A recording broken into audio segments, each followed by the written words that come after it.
What's up, everybody? Welcome to IGN Game Scoop. I'm your host, Daemon Hatfield. Joining me this week is Tina Amini. Hello from my new studio. Hello, it looks great. Sam Claiborn. Hey, everybody. Old studio. And Justin Davis. Hello. We have a great show for you this week. It is Game of the Year Watch time. Game of the Year Watch continues. We finally got a look at the PS5 UI, and there's some very interesting features on there. We know the launch lineup for Xbox Series X and S. But first, I want to thank Sam for my Halloween care package that he sent over today. I was wondering if you'd gotten that or opened it yet. Yeah, this is so fun. Sam sent me a record that includes apparently a version of the Munsters intro that rips. Yeah. It's all surf, like guitar, but it's like it's a really cool version of the Munsters theme. Yes. So like I imagine this is 60s era instrumental rock. Yeah. That's very cool. I thought Kingo would like to dance to that. He would like to dance to this. Good. And it also includes in here, if I can get this out safely. Here we go. Embarrassing. This is my first fan letter in so many years to GameScoop. He sent me a Garbage Pail Kid. Uh-huh. And this one is Doomsday Dom, number 567A. And I actually have a very extensive Garbage Pail Kid collection. This entire book is I didn't know that. This is all Garbage Pail Kids. I sent that to you because I don't have this one. Yes. Well, it's into the world theme. That's the only thing I was going with there. This was like Doomsday Dom. And it actually, won't even have to rearrange too much. It's near the back of. Wow, that's really crazy that it's like actually part of your current collection. I even have a couple. It was the perfect gift. Yeah, I even have a couple unopened packages of Garbage Pail Kids. So that was very nice surprise to receive from Sam today.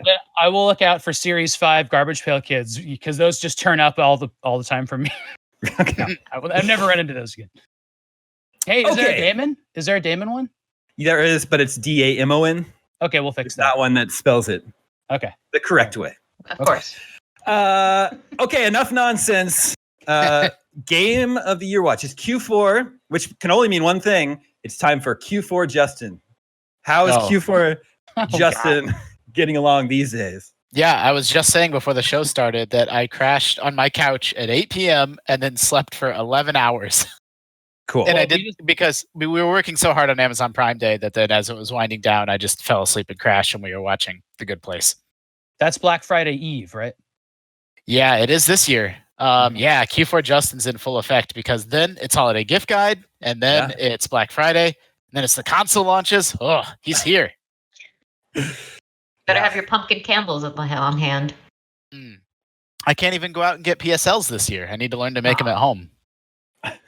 Is that short for pumpkin spice latte? Yes, but I've never heard that shorthand before. PSL? PSL? Oh, yeah. Oh, you guys got to catch up. Oh, it sounds even worse than the real thing. No, but I'm way beyond. I'm evolved way beyond the latte. I have pumpkin spice cereal. I have pumpkin spice Pop-Tarts. A pumpkin spice candle for sure, 100%. This is the only way to cope. I don't think I have any pumpkins or spice. No, pumpkins. Okay, for real. Game of the Year Watch. The past quarter, we added 3 new 10s to the legacy of 10 out of 10s from IGN. Splunky 2, which I know we can't speak too much to because I'm the only one that plays it. But there's also Crusader Kings 3, which seems to be a very hardcore RPG. And then Flight Simulator, reviewed by our good friend Seth Macy from the great state of Maine. So this joins The Last of Us Part 2 and Half-Life Alyx for 5 games that have gotten a 10 this year. Other notable games that are eligible because we also gave Overwatch a 10, but it's not eligible for Game of the Year. We should explain that because also Persona 5. What is it? Golden? Yes, and Persona 5 Golden. Yeah, is it Golden? Royal. Persona 5 Royal. 5 that's Royal, 4 Golden. Yes, that's it. Other games that people have bandied around. A lot of people talk about Hades as their Game of the Year this year. Justin, are you still playing that one? Yeah, Hades is great. Yeah, I don't have enough good things to say about it. Yeah, that one's really, really good. Of course, Animal Crossing, huge cultural phenomenon earlier this year. Sam reviewed that one. That's my GOTY. That's your GOTY? Mm-hmm. people really like Ori and the Will of the Wisps. More people are getting a chance to play that now because it's now out on Switch and coming to Series X. Just as is it one of the launch games? Yeah, it's on the launch list that we'll talk about. Spoilers. Yeah. Then of course there's Final Fantasy VII Remake and Doom Eternal. Oh yeah. Oh, I'm sorry, and Ghost of Tsushima. Yeah. So to me, that's sort of the short list of games that have either gotten a 10. Let's be honest, not too many people are going to be fighting for Spelunky 2 at the end of the year when it comes for Game of the Year talks. I realize it's a very niche title designed specifically for me to play. Well, that's why we have the Damie Awards. That is exactly why we have. Remember the giant envelope? I just remembered. Yeah. I do remember. What's that, Sam? What's your Game of the Year, Damon? Ghosts of Tsushima. Okay. Nice. As of right now. Yeah, as of right now. too. Yeah. That's yours too. That's yours too. Mm-hmm. Yeah, and you almost left it off the list, Dan. Yeah. Well, yeah. I have a list. That's why I have notes here in front of me. Exactly. I polled the Facebook group, and the results are pretty interesting. But real quick before we get there, Justin, what would you say is your Game of the Year so far? Probably Animal Crossing. I really, really loved Spiritfarer and don't have enough good things to say about it, which, Tom gave a 9 and I totally agree with. I haven't gone back and ever finished it, so I want to go back and see how it sticks to landing. But the writing is so heartfelt and good that my impression is that once I finish it, my opinion of it will probably even climb. So I think right now it's probably Animal Crossing number 1 with Spiritfarer just a hair below it at number 2. Yeah, I did want to also mention Spiritfarer. I see that talked a lot. Mentioned it in people's favorite games of the year so far. It's on Game Pass if you have an Xbox. Very cool. We're really lucky the Damie Awards are not a vote because it would be 2 people Ghost, 2 people Animal Crossing, and there'd be no way to win that. We need a tiebreaker. The Damie Awards are a benevolent dictatorship. Yeah, I guess so. It's a good point. So let's see. I polled the Facebook group, which anyone who listens to this show should probably consider joining because it's a very fun, welcoming group. All these games that I just mentioned, and The Last of Us Part 2 won by just a landslide, more than twice the amount of votes as the second place entry, which is Ghost of Tsushima. Wow. Okay. It's a very, very, very clear winner among the GameScoop audience, at least in that Both area. PlayStation exclusives and Final Fantasy VII too. So that's very funny that it was a big year for PlayStation. So yeah, huzzah. For PlayStation exclusives, yeah, for sure. Mm-hmm. And then it's funny. Next to each entry, they show the face of the last 3 people who voted for that game. And on Ghost of Tsushima, the last person that voted for it was none other than IGN publisher John Davison. Oh, on our Facebook group? Yeah. Does that count as cheating? That's not cheating. But apparently, Tina, John shares our pick for Game of the Year so far. So that can't be the tiebreaker. No. It counts. We said it wasn't cheating. What we're going to do is we're going to bring in Seth, and then he's just going to say Flight Simulator, and then we're just going to be back where we started. We're back at square one. Yeah, exactly. Yeah. We could do ranked choice voting. Yeah, that's true. Yeah, we could do that. Yeah. Sam, Animal Crossing's at number 3 with the GameScoop group. Oh, yep. That's nice. And way at the very, very bottom with 2 votes is Spelunky 2. And those aren't from me. That's 2 other people. Yeah. 2 other people than myself. Yeah, sure. Okay, sure. Well, I guess we don't have any way of seeing who they were, so we'll never really know, but we'll just have to take your word for it. There was I was thinking about Animal Crossing, and it's the only time that there's been kind of like a worldwide cultural phenomenon since Pokemon Go. Mm-hmm. And I'm excluding Fortnite because that's ongoing, because these are kind of like fad ones. And I think it's really interesting that this time we'll probably have Animal Crossing as a discussion about Game of the Year, I think. But Pokemon Go is really controversial because we got a bad review. And it was like, there's no such thing as an objectively bad game, but it was an objectively buggy game. And it was just hard to play right at the start and a mess. And it didn't really resolve a lot of that stuff until the next year even. So, yeah, I remember people saying we can't, that shouldn't even be considered. I don't think we ended up nominating it even. But so I'm thankful that we have a game that, people like, that's also got a good review, thanks to this guy. and it's also a big cultural phenomenon. It's kind of the same reason why we have the top 100 best games versus the top 100 most influential, which spoilers we're working through right now to update. There's a differentiation between being a cultural phenomenon and then being a cultural phenomenon, but also a fundamentally good game, which Animal Crossing has to its benefit. So Pokemon Go is definitely in one camp and not necessarily both. So it makes a big distinction for things like Game of the Year. Yeah, I mean, famous example of that is like Mortal Kombat or ET, where like those games don't hold up and they're not fun, they're not great games, but like they were Mortal Kombat was talked about in Congress, and it resulted in a DSRB. And ET is famous just as being the pit of jokes for a very long time, the butt of jokes. And because I thought it was it was a good pun, and also it was also shut down the game industry. Sometimes it's scapegoated as that. Mm-hmm. Yeah. E.T. spends a lot of his time in a pit in that game. True. That's very true. And I do want to clarify, we gave Pokemon Go a 7, which isn't a bad review. But probably not a Game of the Year contender. Right. Yeah. That was before we had the 10-point scale too. So that meant like we just barely think it's a 7. Yeah, that's true. It's 7-ish. Yeah. If we wanted to make a short list, like 5 games that we would be considering for Game of the Year so far, Last of Us Part 2, I would say Half-Life Alyx, Ghost of Tsushima, Animal Crossing, but what would that 5th one be? Maybe it is Hades. Hades, yeah, probably. Yeah, maybe it would be Hades. I don't know. What'd you say, Tina? Maybe. If it was as of right now, because obviously we have a couple other big games coming. Yeah.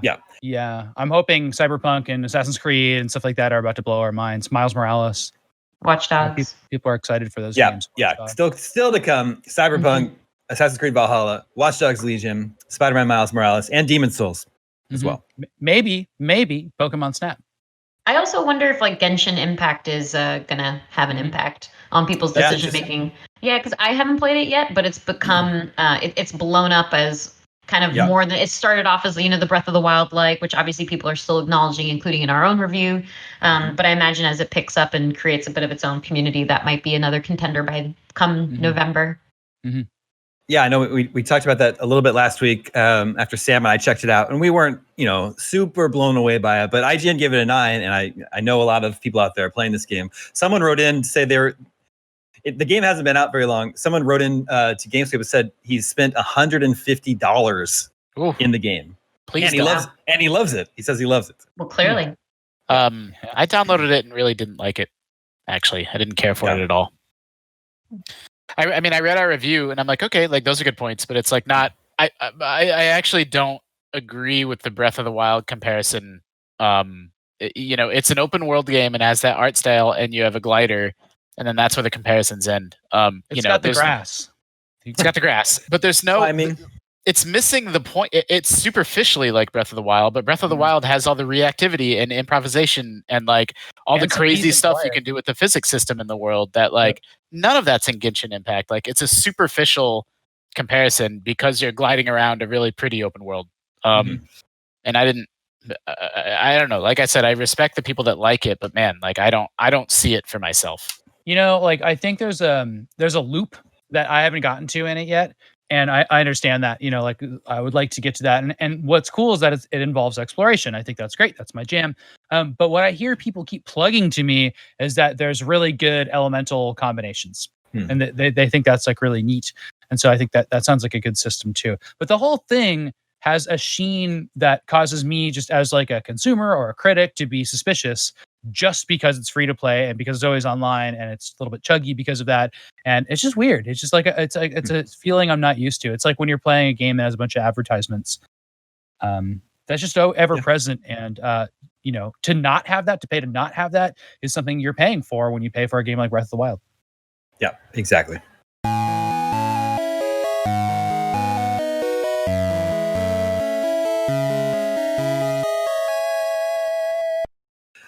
Okay, let's move on. Hopefully everyone got a chance to see the demonstration of the PlayStation 5 UI earlier today, the user interface. There's some it wasn't really the visuals that struck out to me. There's some features that I think are really interesting, like activities. and percentage completion of basically like levels and activities in games. Did you guys notice that? Yeah. So like really cool. they were showing off Sackboy's big adventure or whatever that game is, and then it told you like you have 10 minutes left in this level. Yeah. And I think that's so interesting. And also kind of seems to be addressing what we were talking about maybe a couple episodes ago, Justin, how you were saying like video games are unique, that they don't let you skip to whatever part of them you want to. And it kind of, I mean, it looks like you were able to sort of skip around, at least with that game with Sackboy. Yeah. It's going to be on a game-by-game basis, but they really did play up the fact that, like, it's going to present you this menu of activities and, like, what would you like to do in this game right now? And, you know, here's how long it will take you. Yeah, I thought that was really interesting. Yeah. I don't know where that data would be coming from. It's also interesting to think, like, if they implemented that into the PlayStation Store, so, like, while you're browsing games, before you even make your purchase, like, for Red Dead Redemption 2, he's like, 80 hours. It'll take you 80 hours to finish this game. I know you're probably going to go through a list of features, but like that watch along thing was super cool to me. I like the idea of having somebody picture in picture and just kind of moving it out of the way, and you can just see what they're playing. Like that's how I play games. I'm usually talking to somebody else while I'm playing a game about the same game that I'm playing, kind of near each other. And like I think that'd be really cool to be able to like just kind of like just pop that up and be like, I'm stuck here, or pop that up and be like, you know, like, did you see this? This was crazy, you know, or just see where the other person is and compete. I think it's really funny. So I think I missed that one. Can you break that down for me? Like I'm playing a game. I can phone a friend. Yeah, and it shows them picture in picture. You can share your screen. It's not really like a phone a friend feature. It's more just like a hangout, a watch party kind of feature. So they actually showed an example where somebody was playing Uncharted Lost Legacy in a picture-in-picture mode. And you can, I think there's some levels of features where you can tweak it around. You can drag it around whatever part of the screen you prefer to put it into. But I actually, when I was watching that, I was like, why would I want to do that? But Sam, the way you're describing it is a lot more how I might use it is if I'm playing the same game as someone else. And instead of just kind of like incrementally going, okay, what part are you at now? You can kind of see where your friend is at the same time. But if you're worried about spoilers and one person's playing a little bit faster than you, I can see that being kind of disruptive to the experience too. But they talked about that, like, and that was something that I wanted to highlight that I thought was so interesting. Like, you know, spoiler avoidance is like not some revolutionary thing. Like, I think it was Miranda at IGN pointed out, like, we do that in our game guides, right? Like, we structure our guides that way to avoid people being spoiled. But did we lose Damon? Yeah. Whoa, what happened? Why'd you lose me? Your video's out. There you go. He's back. I'm back. But I think it's crazy interesting that the PS5 at the actual UI level, like, acknowledges spoiler avoidance as like a concern. And like, there's some software, I think game developers have to flag it as like, you took a screenshot or a video that's like later in our game. And if you send it to someone else, it said they would have a little spoiler warning on it. And like, they don't need to open that picture or video if it has like, hey, you might be spoiled by something you see in this game. And again, like IGN's been thinking about our content that way for years, but just to hear that acknowledged, like baked into the UI of the console itself, I thought was very clever and showed like a deep level of understanding of how this is actually going to be used and consumed with on a day-to-day basis. I'm sure they had that for the watching live feature, but definitely for screen capture, video capture.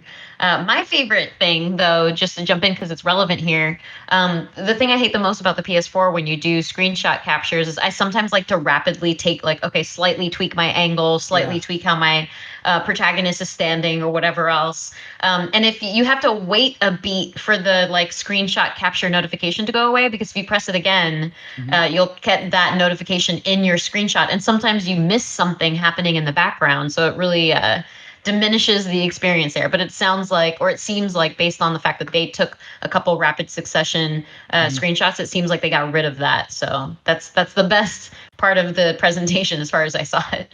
I had that same problem. I didn't even notice that tweak. They were oh, sorry. I was just going to say they were a little cagey about the specifics, but it sounds like it works. Like, you can pick the frame that you want, right? Like, when you hit the screenshot button, it's not just like, here's your frame. I think they said you can sort of pick the frame that you like the most. That's perfect. So then, you know, you don't need to necessarily, it sounded to me that it almost works like live photos in, on your iPhone.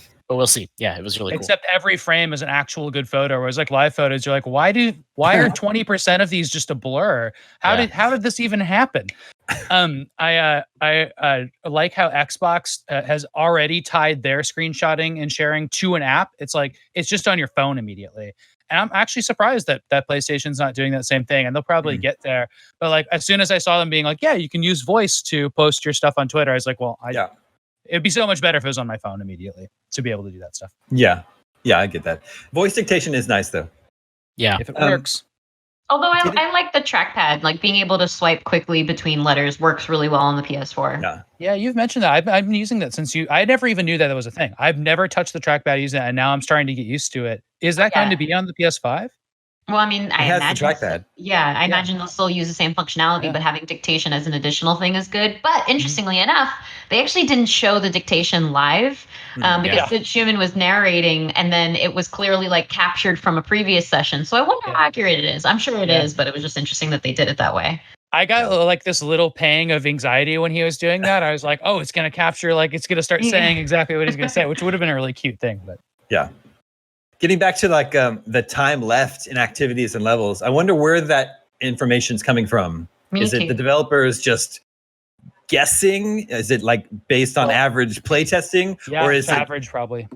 I think they said, I'll have to go back and listen to the video, but I think they said it's dynamic. So my takeaway from that, like there's dumb ways that this could work, or like really, really fancy ways that this could work. And like the fancy way it would work is like it recognizes where you're going through that game quickly or slowly. Like, oh, they did the last 3 levels at this pace, so this is how much time we think it's going to take them to complete this next activity, this next section. And I'll have to go back and watch, but I think they did say that it's like a dynamic representation of time that's like specific to the person, I think.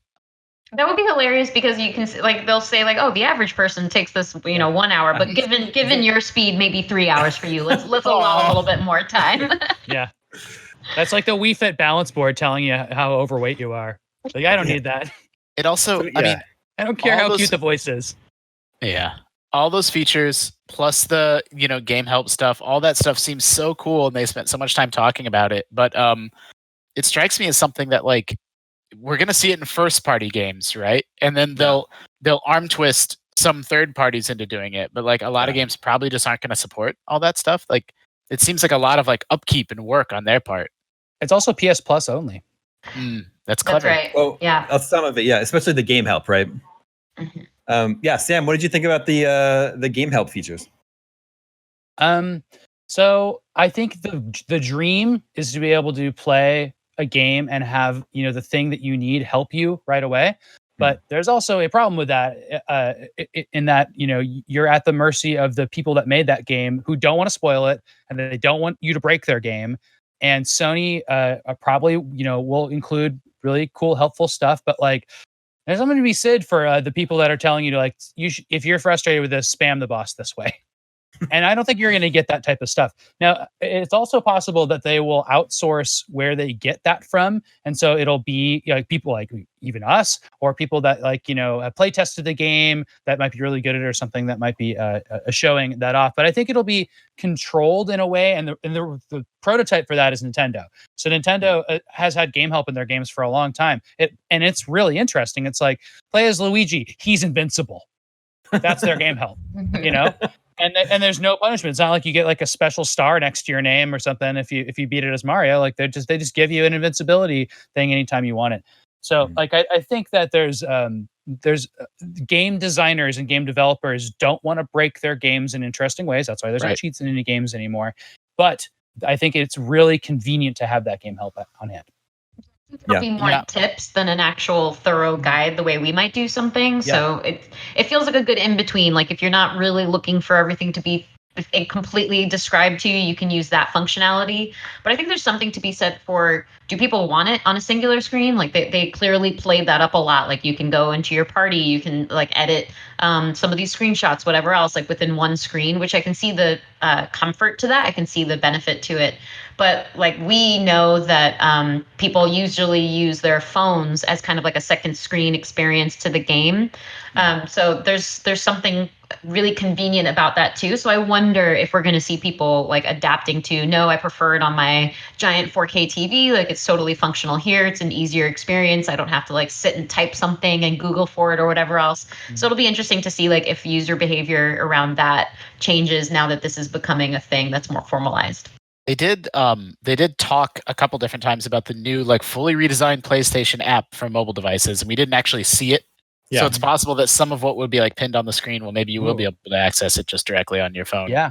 Yeah, maybe you can just toss to your phone the way like, an Apple TV experience is. I have a couple thoughts on this. One, game developers, Game Help kind of picks apart the work of the game developers, right? They're like, ha, we cleverly hid this Korok seed, underneath this rock, or there's a Cult of Cosmos member tucked away on this island. And Game Help is like, here they are.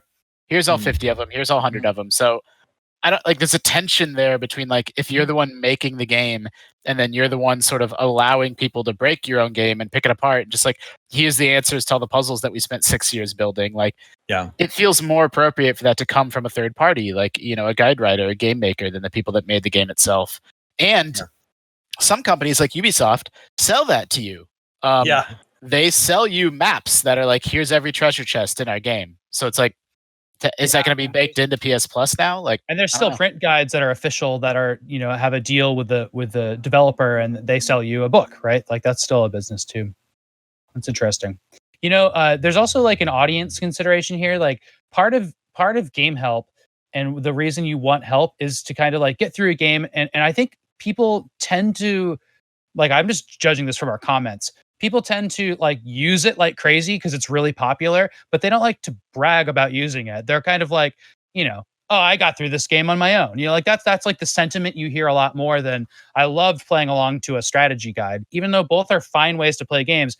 I'll tell you what, there's probably more people out there using strategy guides than not. So I think it depends also, like, can your friends see you using tips on the PlayStation thing? Like, I wonder if it'll be like all your trophies with a little disclaimer, tips function. Yeah, I mean, like, or like, Sam's watching a boss guide right now. Would you like to watch him? Yeah, share screen. No, I'm not. No, that was an accident. I didn't mean to click on that. Share screen. Would you like to show Tina that you're watching a baby? Do you want to tweet this now? Yeah. Would you like to tweet it? You're cheating. We'll see. And what's interesting about these features? These are all from the patents that we covered earlier this year.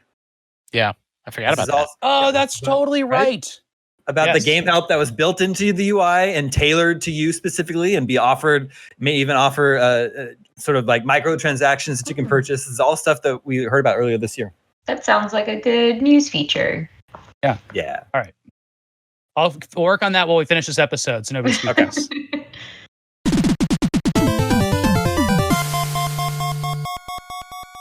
All right, let's switch gears from PlayStation 5 to Xbox Series X and S. We have the launch lineup, the official launch lineup. It is 30-something games. That's a lot of not next-gen content. No.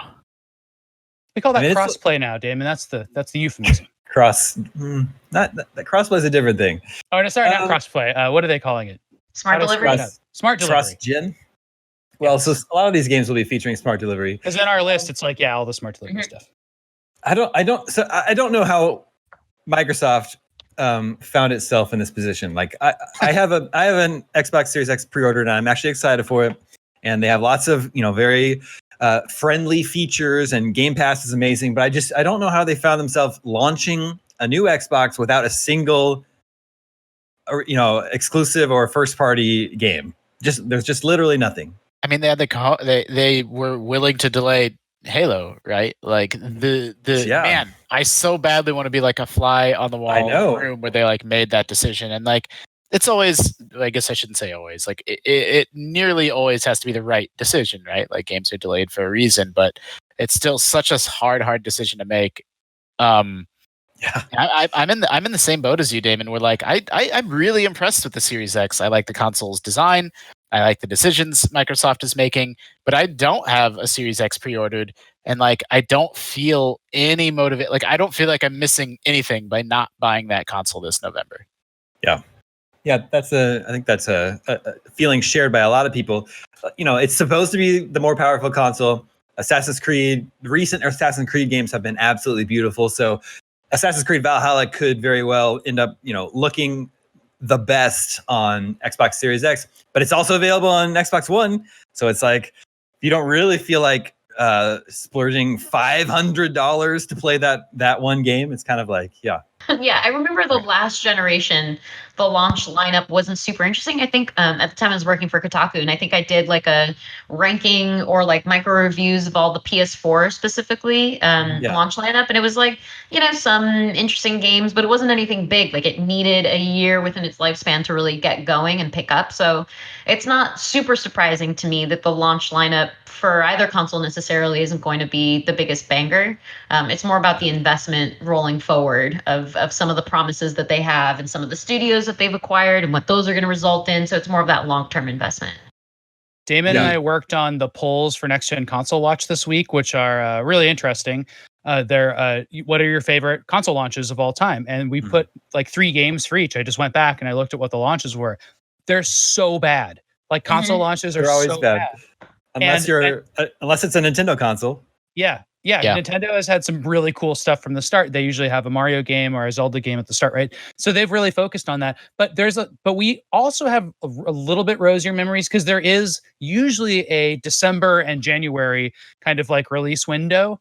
And we don't have as much of that this year, which is surprising to me. Like everything's either coming out in November or you're waiting until next year, some later time. Yeah, last gen PS4 and Xbox is the first time I remember like launch day versus launch window. Like there was a big it's coming launch window, and then they got very generous with it's like 6 2 months years still. later. Yeah.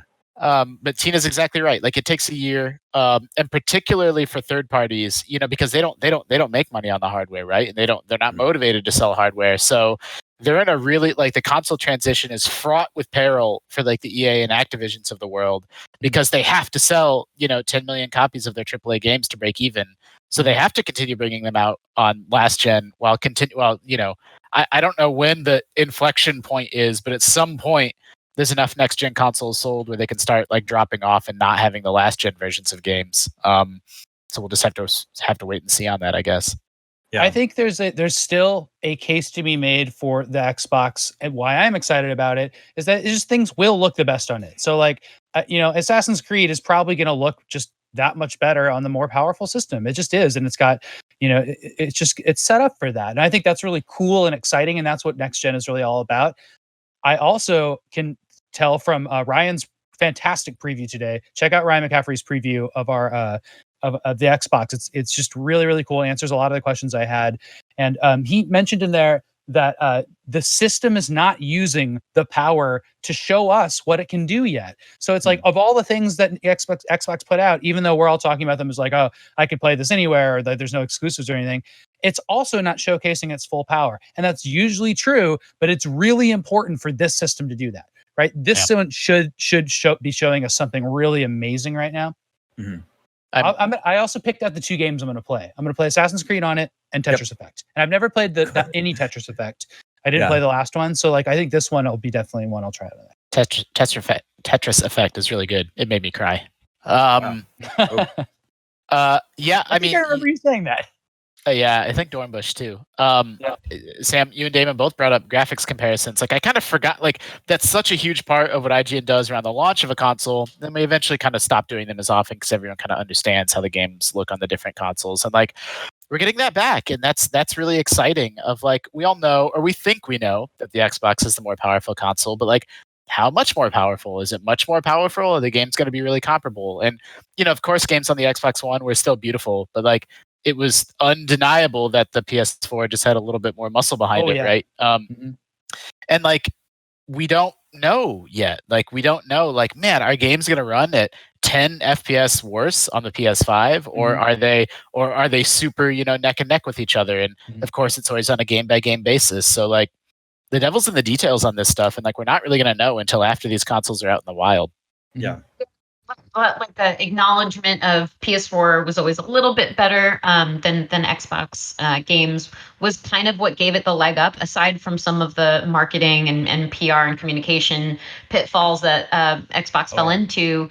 That was the big sticking point. So people always opted to, well, why wouldn't I get this game on the PS4 if I have the choice between the two consoles? So if those, I don't know, like 4 extra teraflops or whatever it is between the two, if it actually comes to some level of visibility in those graphics comparisons, I could easily see people shifting in that direction to where they're like, why wouldn't I buy it on the Xbox Series X, even if it's going to look minimally better, because obviously you want the best experience. So it remains to be seen, and we're going to have a couple heavy hitter games and some of those graphics comparisons, and then a consistency in that narrative to see where people are going to inevitably make their choice. Yeah. And we should mention the launch lineup is a little bit better on PS5, but it's not really that much better. Like even Miles Morales, you can still play on your PS4. Demon Souls is exclusive PS5, but most everything on Sony's side is also. They do have a launch window game though. They have Ratchet and Clank in their launch window. They do.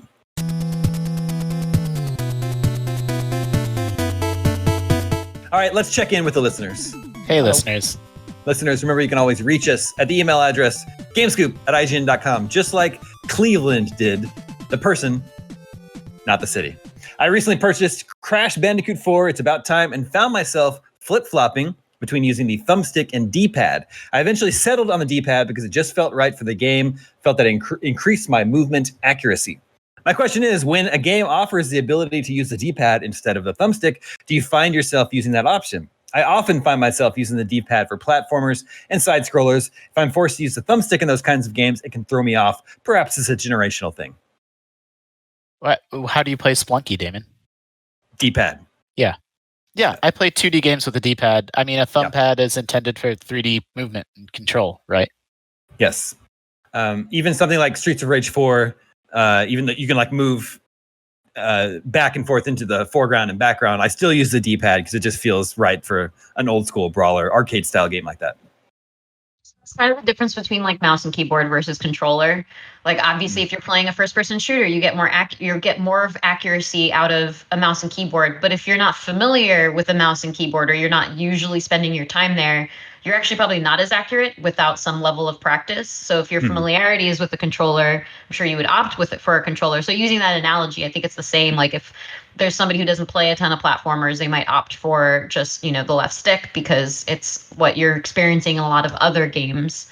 So it kind of comes down to what you're comfortable with. Yeah.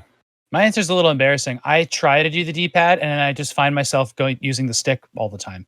I'm just what? Oh, I'm using the stick. I just slip into it.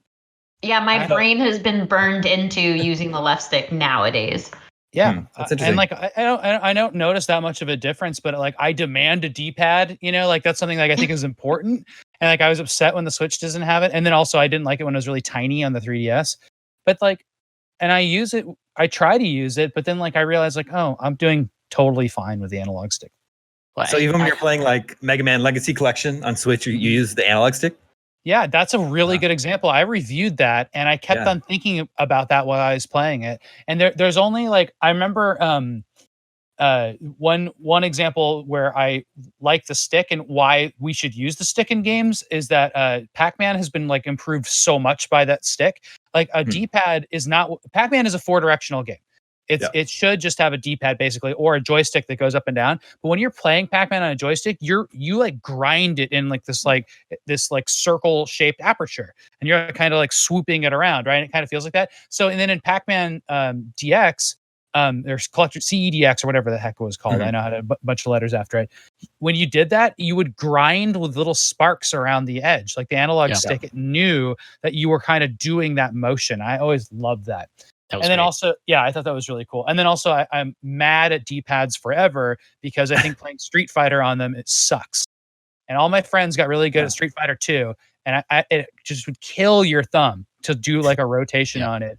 That's not what it's for. It's actually more accurate with fighting games, though, when you use the D-pad, if you're quick enough. For sure. That's the point, right? Is that it's supposed to be 8 directions, and you're supposed to hit only those and not anything else, right? So it's really accurate. Yeah, except personally with Marvel vs. Capcom, when it comes to that franchise, much more left stick actually, because I feel like I can nail those like down up or down left or yeah, exactly, like those moves a little bit easier. Yeah, and that comes from the arcade stick for sure. Even though that's like a mixture, it's digital, it's not analog, but it's in like a grooved contour, so you can do these swoops.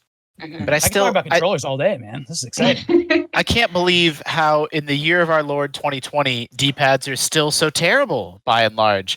Like the NES D-pad in That's so good. 1984 is better than most D-pads that are around today. Xbox has actually really figured it out. Like the Xbox D-pad is great. The PlayStation D-pad is terrible. Like it's hard to use and it feels bad. And then Nintendo's just kind of given up. So like, They're keeping the patent. That's what they're doing. That's Yeah. Also, they have those D-pad extensions too, to where you can get more of that fluid movement out of Yeah. them. It has like more quadrants available, so you can like pull off additional moves. Yeah, I was gonna say, isn't the reason why D-pads are so bad is because Nintendo owns the patent to the NES controller D-pad, and so no one else can copy it? I don't know if that's a fact because they don't even own the patent to the NES because you can just make an NES and it's fine. They gave up on that. Make a clean system. But that was true at some point, and D-pads were bad for a long time because they were competing on that level. Yeah. Well, go ahead. Well, I was just gonna say, there are third-party companies now, like 8BitDo, that are making third-party controllers, and I think those are pretty good. Pretty happy with I agree. their products. This is Thomas Chandler. He says, I recently decided to download No Man's Sky since I had heard so many good things about the work Hello Games has put into it since the rocky launch. I immediately fell in love and earned the platinum trophy after about 40 hours. I was wondering if there was a game any of the Omega Cops picked up long after its release and loved. So basically any game that's come out with expansions or DLC, so you waited for all the content. Mhm. It's like that's a good reason to do it, right? Yeah. So many games. Lord of the Rings. No, I just said so many. I mean, Lord of the Rings up. Yeah, that may be up there. Although they're still making new stuff. My example is probably Crusader Kings 2. They had some insane Humble Bundle where, like, now in hindsight, I understand it's because Crusader Kings 3 was coming. But you okay? Yep. The DLC for that game normally costs, like, they've been making it for years. It's like hundreds of dollars worth of DLC. And they had some crazy bundle where you could get it all for like $20 or something cheap. And so just piled on like 1,000,001 expansions onto Crusader Kings 2 and had a grand old time kind of trying to take over. I think I started down an island and tried to take over all of Europe and then because I had denied Catholicism, the Pope was not happy with me. And that was the end of that. Have you played any Crusader Kings 3? No, not yet. But it's definitely a adjusting game. But maybe a couple of years you will, and it'll be just like this question. There is some truth to that, though. Like that is, everyone sort of lauds post-game support as like that's the gold standard now, right? You want a developer to support their game for years and years, but like in the back of my head, I'm like, maybe I don't want to put 100 hours into this game at launch when they're going to add on systems and new areas and new races and new this for a long, long time. Like maybe it is worth waiting. I feel that way about Civ these days now too. Yeah. I got Civ 6 on Switch a year or two after it had already been out. And I think it's like right up there with Breath of the Wild for my most played Switch game. Which Breath of the Wild would be a good game to wait on because now you have so many resources from so many players who have discovered so many crazy things. So you might be more like if you stopped playing the game, you wouldn't get to experience it. But if you're still actively playing, that's one way of doing it. I don't really have a proper equivalent, mostly because we play games as they come out just to stay current. Exactly. But I've skipped The Division, the first one, because everyone said it was so horrible when it came out. And I know that they, supplied it with lots of patches and made some additions and changes. But I waited basically unknowingly for The Division 2, because I assumed, they could gone through some of the criticism from 1. So I suppose that counts. I waited on the series in this case rather than one specific game. That's interesting. Sam, anything for you? It's the exact same point that Tina made, that like I pride myself in playing the games that I want to play quickly so I can talk about them and share my opinions, not only professionally but just like personally. I like that I love going to an office and talking to people about our games or whatever the substitute of the office is now. So I want to be part of that conversation. But there was a time in which I was, in the early stages of my career, and I remember thinking like, I missed the Xbox One entirely, for example. So I went back and I got both Halo 1 and 2, played those 6 or 8 years after they came out, and they were so good. I remember doing that for a couple of really big games like Half-Life and Half-Life 2. Actually, I never played Half-Life 1. I played only Half-Life 2 and then the Orange Box. But still way after. I played Portal only when it came out. But man, those games are so cool to go back and play because in that period they held up. And I don't know. There's probably it's hard to say what would hold up from the last 6 years that I really like to go back and play. I feel like I've given everything a fair shake. Yeah. I would agree that I pretty much play just about everything that I'm interested in playing as it's released these days. What about Fortnite? I haven't played it yet. Yeah, I'm still waiting. Yeah, I played it. Waiting for the right moment. Got it. Although Spelunky might be a good example. Spelunky came out on PC and then on Xbox Live Arcade, but I never played it there. I didn't play it until it came to PlayStation Plus and was free on my PS4. So that's crazy to think that this game I've spent so much time in and has brought me such joy, I didn't pay anything for, in addition to my monthly subscription. Mm-hmm. And of course, we all like educating ourselves by going back and playing very old games. That's just a fun thing that we do. Yeah.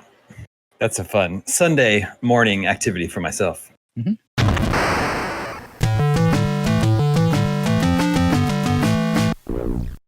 One more email before we get to Video Game 20 questions. This is Augustus from Pittsburgh. It says, now that Halloween is fast approaching, the fans of GameScoop have to know, now that everyone has been working remotely for months, where is Ricardo O'Skeleton? His absence from the show was like a gaping hole in my heart. Please tell us, GameScoop fans, that Ricardo is safe and spooky this Halloween. Sam, were you in the office yesterday? Yeah, I've been in the office a few times. I haven't seen the skeleton. I've seen the potatoes. Yeah, is that what they mean? Is Ricardo not on the TV? Is he not on the CRT? No, the CRT is not there. We're moving offices, so I was packing up a bunch of our retro games. We have this kind of little retro nook with a bunch of NES and Super Nintendo games and all kinds of stuff.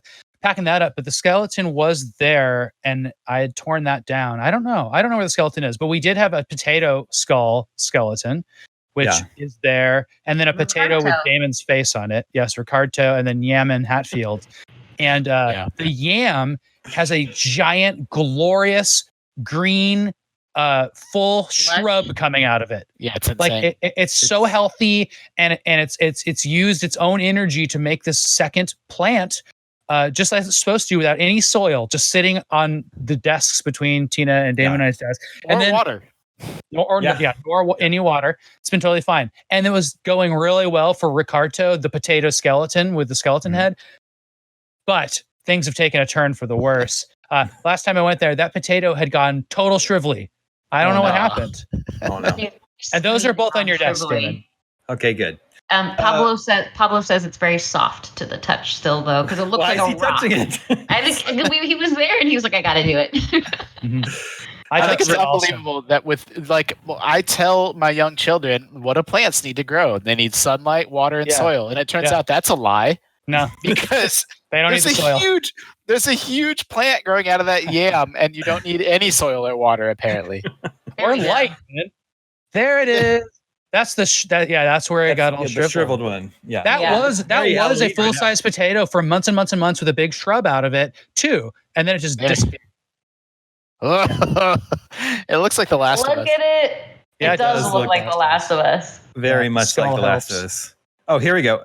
This is Yaman Hatfield. I don't know. It's not. Yeah. It's the autofocus is. But you can see it looks like a beautiful bouquet of awesome flowers. Yeah. Where I sit at my desk, Ricardo was on that shelf to my left. So I still have to go into the office to grab my things, and I will definitely grab Ricardo. Where did it come? Okay. Where did he come from? It was for from a Scoop fan. But I don't remember if I bought it for set decoration. Tina, you and I got those from Safeway. Yeah, that's right. So just to prank Damon. That's right, because a Scoop fan had sent you, Sam, I think. Yes, I was really hoping we weren't going to go back into this. But that was the inspiration. And so, yes, we went to the local Safeway and pranked it up. Yeah, that's what happened. Wasn't there like a wedding involved in this? So, there? so if Yeah, because Ricardo, there was that runaway contest to put my face on things, and then somebody was like, and then I put it on a potato. Oh That's right. yeah. Yeah, that's where so it came if here's what we need to do. We're just gonna delete this segment, and we're just gonna say, "Oh, Ricardo's alive and well," because it's a $10 skeleton from Safeway Yeah. that we can just easily replace. Yeah. Yeah. Exactly.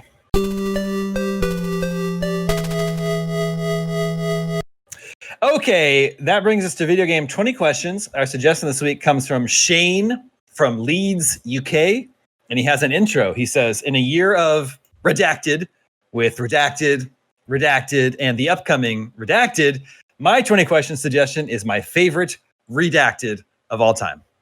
Okay. Is this part of the Assassin's Creed franchise? No. Oh, that was so good. I was gonna say when you said okay, it's time for it. One of my favorite "What We Do in the Shadows" things is Nandor can't say "a-okay," so he always says "o-okay," and then Guillermo corrects him. It's Mhm. "a-okay, master." "O-okay." Maybe this is about launch games in next gen because Oh yeah, year with this upcoming next gen. my favorite Can I hear launch game. Can I hear the redacteds again? Yeah.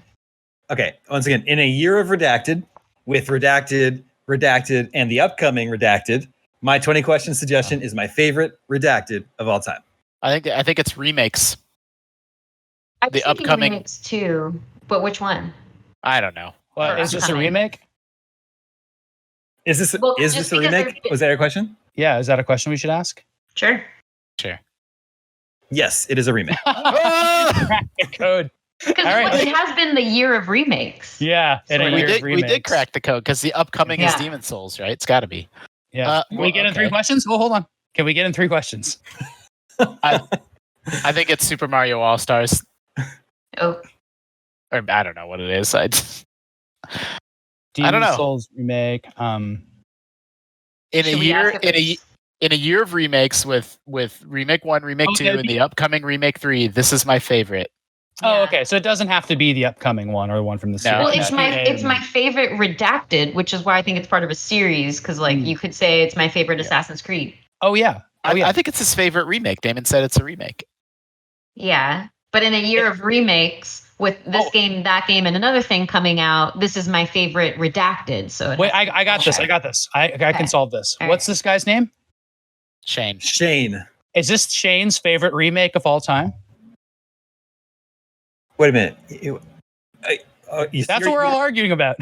You're trying to figure out what that last redacted is? Yeah. yeah. That's we're burning a question on is this 20 questions game Shane's favorite remake of all time? Yes. Yes, it is. Oh man, this is a good one. That is But you really didn't good. you didn't get in 3 questions though. Wait, That's didn't we fine. basically just ask that question? Didn't we ask if it was a remake? Well, but now we know for sure. Okay. Well- Now we know what we cracked the redacted code. Well, here's what we eliminated: any games that are forthcoming. yeah. So it's not Demon Souls remake. That was what I was trying to eliminate. Is this yeah, a I mean, isn't Nintendo 20 remake? questions always a released game anyway? Well, Is yeah, this but an, No, I don't think so. I can't tell. What do you think, Dan? wait. What question am I answering? Are 20 questions games always games that have already come out? This is not one of our Yeah. questions. Yes, they are. They have always been. Yes. Yeah. They have always been? Mhm. No. Do you want to ask your question, Justin? Yeah. Is this a Is- Nintendo remake? Yes. Okay. So Okay. Wind Waker, Skyward Sword. Is this a Zelda game? No. Okay. That's So 5. Mario All Stars? Is it? Does this game have more than one game in the game? No. Okay. Could be okay, but it's not Zelda. Hmm. I mean, is it a Mario remake? No. Same answer, Kirby. Same question, Kirby. No. There's WarioWare on the GameCube. Was that a remake or is that just a game? It's just it was a port. Well, yeah, but that's that counts. It had new stuff in it. It's got to be No. a remake. Not Mario, not Zelda. Could maybe be Fire Emblem? could be Metroid Zero Mission. Could be Fire Emblem. Metroid Zero Mission's amazing remake. That's an amazing remake. Yeah, Uh, it really is. Is this? Should I ask if this game is on Switch? Narrow it down by timeline. What would it be? Because would there Switch-wise? be? I don't think Are there's there too many. older remakes? I mean, might as well because that would eliminate. There's a ton of older remakes, but I don't know. Okay. Like I don't know. I don't know if that. if it's not a Mario or Zelda. I don't know how many are left on the Switch. Yeah, that's a fair point. Yeah, that's the only thing. But I mean, maybe Fire Emblem. Fire Emblem has remakes of the early stuff, but it's probably not that. Advance Wars, did that get remakes? No. It could be Zero Mission. I think that's a really good one to aim for. Is this a Metroid game? Yes. Is it Metroid Zero Mission? Yes. Woo! 10 questions. 10's 10 pretty That's good. in questions. half. Yeah. The full email was, in a year of remakes with Resident Evil 3, Final Fantasy 7, and the upcoming Demon Souls, my 20 question suggestion is my favorite remake of all time, Metroid There we Zero. go. The code. It all makes sense. Very nicely job. That was like that was an extension of a game that's kind of a good game. Like that's kind of like if somebody wants to send us stuff like that, we will try to Yeah, solve it. coded tip. Yeah, I like that. Like a meta game, Mm-hmm. right?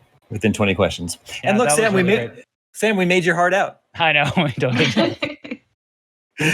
Guys, do you know what next week is? Halloween? No, that's Eve. the week after. Next week is the 600th episode of GameScoop. Wow, we have some planning to do. Well, I mean, I don't know what we can do from home, but this is episode 599. So Wow. Maybe we can save the milestone for 650 or something. yeah, Huh. Okay. yeah, a year from now, maybe we can do Did something. we also? Did you ever correct our numbering? By the way, because I remember you. We skipped one or something. We skipped one. Yeah. We also cheated once because we needed another week for the big live show, right? So didn't we do one twice? Yeah. I don't know. We've It all lost balanced something. out in the end. I think GameScoop 400 or 500 was the live show, but the weeks didn't work out right. Mhm. So we We did like did. a 0.5 or something, right? Look, our We calendar doesn't did. even have the right years that humans in the Western Hemisphere use. So I think we're going to be okay with it. Yeah.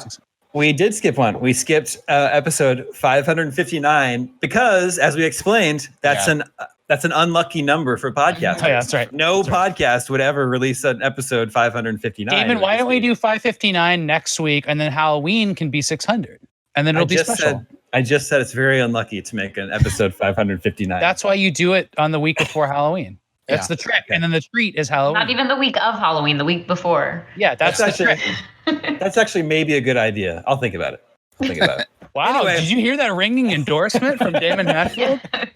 That's actually maybe a good idea. That is all the scoops that we have for you this week. Thank you to Tina. Thank you to Sam. Thank you to Justin. Thank you to Tayo working behind the scenes. If you have questions or video game 20 question suggestions, email them to me at the email address gamescoop@ign.com. My name is Damon. This is IGN GameScoop, and we're out.